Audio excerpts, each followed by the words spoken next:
Not so long ago, these babies might have died from the things that too often kill children here in Senegal: dysentery, yellow fever, and especially malnutrition. Malnutrition is a pandemic problem in West Africa. As the West Africa Director of Church World Service, Lowell Fugley, an American living in Senegal, has seen the ravages of malnutrition. Some countries, 1 child out of 4 does not reach the age of 5 years, dying due to malnutrition or diseases brought on by malnutrition. Worldwide, 500,000 children go blind every year just due to lack of vitamin A. Ça dépend des périodes. Generally, we might see between 20 and 30 children in a day. Madame Touré Sako runs a pediatric center in Bignona, Senegal. One thing we have noticed is that right now, there's much less malnutrition than there was before. Madame Sako says the reason for less malnutrition is a tree called Moringa. Some people call it a miracle tree. There's less malnutrition now because we discovered Moringa and all of its virtues. The leaves themselves contain, ounce per ounce, about 3 times the iron you find in spinach, 4 times the vitamin A you'll find in carrots, 4 times the calcium you'll find in milk, protein, all the essential amino acids. Its leaves, fruit, seeds, and even the flowers are all edible and highly nutritious. From the seeds, you can extract a very high-quality vegetable oil. The seed kernel powder can be ground up and used to purify water. Foundations, universities, and companies from all over the world are researching Moringa's potential applications. And U.S. foundations like Andrew Mellon, the National Geographic Society, and the National Science Foundation are all participating in Moringa research. Research is one thing, but Fugley says that here in Senegal, Moringa can be the difference between life and death. This child you see here was brought to us by his mother 2 years ago in a very severe state of malnutrition, like a skeleton. His bones were just standing out and his mother was certain the baby was going to die. But we advised to take Moringa. The child did recover, and now he's in excellent health. When a mother arrives with a malnourished child here, first we weigh the child and take his temperature and do a general examination. If he is suffering from a particular disease, we will treat that disease with medicines. And then we will counsel the mother to put the child directly on Moringa. The mother will thereafter return with the baby periodically for checkups. And we find that Moringa not only does it rapidly cure malnutrition, but it also seems to have a beneficial effect on many other maladies. Fugley's mission is to promote Moringa as part of the national diet. We did a pilot project here in Senegal for 2 years, training health workers, training villagers, and how to use the tree, how to grow the tree. And through this project, we demonstrated very conclusively that in fact, these leaves are an extremely powerful tool in helping counter the problem of malnutrition in West Africa. This family lives in a village in southern Senegal. Moringa is part of their diet. They grow Moringa in their own garden and harvest leaves like other cultivated products. After the leaves are gathered, they are then washed and spread out on a cloth to dry. They are then placed into a mortar and crushed. Even the little ones help. The powder is then sifted like flour. Now it's ready to use.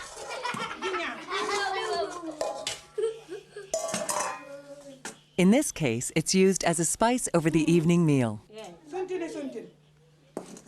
This is Moringa stenopetala. This is only known, as far as I know, from 5 areas around Lake Turkana in northern Kenya and southwestern Ethiopia. Evolutionary botanist Mark Olson is a Washington University doctoral candidate who has traveled the world collecting 13 different species of Moringa. every place I have been in the tropics, where they grow in the wild, local people use them. This is everywhere from Madagascar to Namibia to the Kenya, Ethiopia, Somalia area. The plant's makeup also contributes to its ability to thrive in some of the most arid areas of the world. So if we go ahead and break off one of these roots, we can see how full of water it is. That's what helps the seedlings get through dry periods and survive to adulthood. The tree is not just full of water, it can also purify water, which can be a lifesaver. Because a third to a quarter of the people on Earth, and it's about half of the people in the tropics, don't have dependable access to clean water to drink. To help remedy this access problem, the University of Leicester, England is researching the coagulating properties of moringa seeds. They believe the seeds purify water better and less expensively than traditional methods. There's even been an entire full-scale running of a water purification facility in Tiolo, Malawi, just using moringa seeds. Ground into powder form, just 3 tablespoons of moringa leaf powder can provide 3 times the vitamin A a child needs, virtually all of his iron and calcium needs, and all of the essential amino acids. These days, health workers, instead of using imported products to treat malnutrition, are using these leaves. It's accessible and indigenous. Fugly says one of the disadvantages of other forms of aid to combat malnutrition is that once the aid runs out, the people starve. Not so with moringa. Through moringa, we felt that this was a possible, local, low-cost, accessible solution, which even after the training program in how to use it came to an end, the people could carry on by themselves. People like Blanche Sambu Diata, a midwife at Belfort Health Post who performs pre- and postnatal examinations at the clinic. Since I was pregnant with my baby, I've been taking it regularly, and I continue to take it, and I can attest to these women that I myself am a user of this product. We also advise them to plant it themselves at their home and to use it for the benefit of the entire family. So after a while, people are growing their own trees at their household and adding the leaves on a daily basis, and the entire family can benefit. Africa's not the only place where moringa is working miracles. In India, it's called the drumstick tree. They are looking at the use of moringa as a potential cure to blindness because it's loaded with vitamin A. Vitamin A deficiency can lead to blindness, deformities, and other congenital diseases.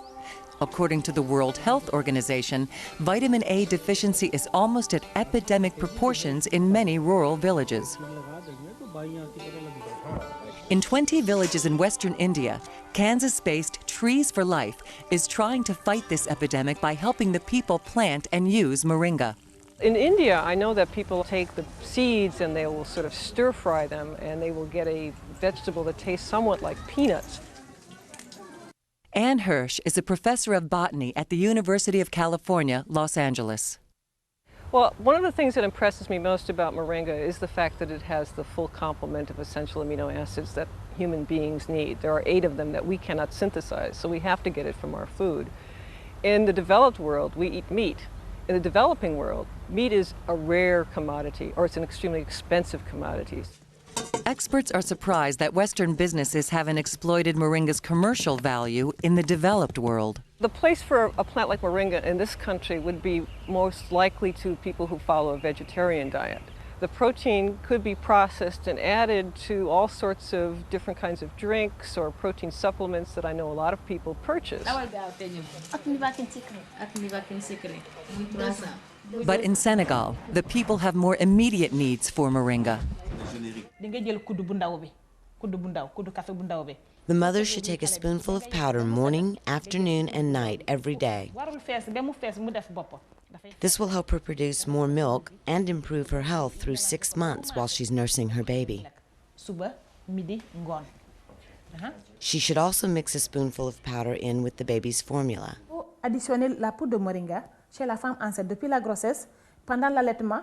We encourage pregnant women to start taking Moringa while they're pregnant, after they give birth, while they're breastfeeding the child, during the child's weaning period, and afterwards.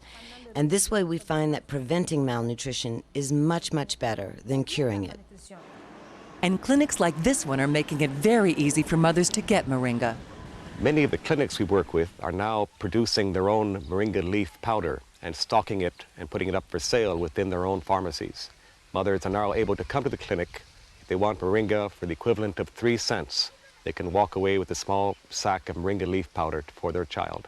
According to Lowell Fugely, that 3-cent bag of Moringa will supply a child with all its nutritional needs for about 3 days. Even though the Moringa grows wild here, Fugely's not leaving anything to chance. This particular Moringa plantation was installed near the village of Kubalan in southern Senegal. We did this in collaboration with the women of the village. The women helped us plant the trees. We helped them put in wells and irrigation system for the gardening project. Fugely has even set up a Moringa processing plant to help larger numbers of people. You can seed Moringa in prepared beds every 10 centimeters or 3 inches. It's 100 plants per square meter. And once these plants reach a height of 3 feet, a meter or less, you can cut them back to about 10 centimeters off the ground, harvesting the green matter, drying it, and then pounding it into leaf powder for use in your clinics or households. Once you've cut this back, the stumps will regrow, and 8 weeks later you can have another harvest. In this way you can have continual harvesting, up to 9 harvests every year, which Fugely says produces about 650 tons per hectare, or 2.5 acres. My own estimation is that 1 hectare of this intensive leaf cultivation can satisfy the vitamin A needs for up to 15,000 children.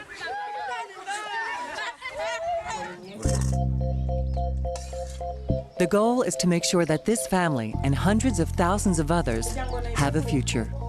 The idea to find a food, a perfect plant, that can satisfy people's hunger and give them all the protein nutrients that they need is of great importance.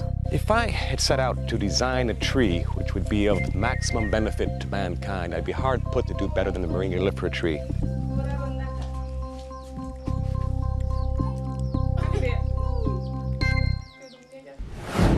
Next, Mort's cancer was too widespread for surgery, but it wasn't too late for him to try an alternative.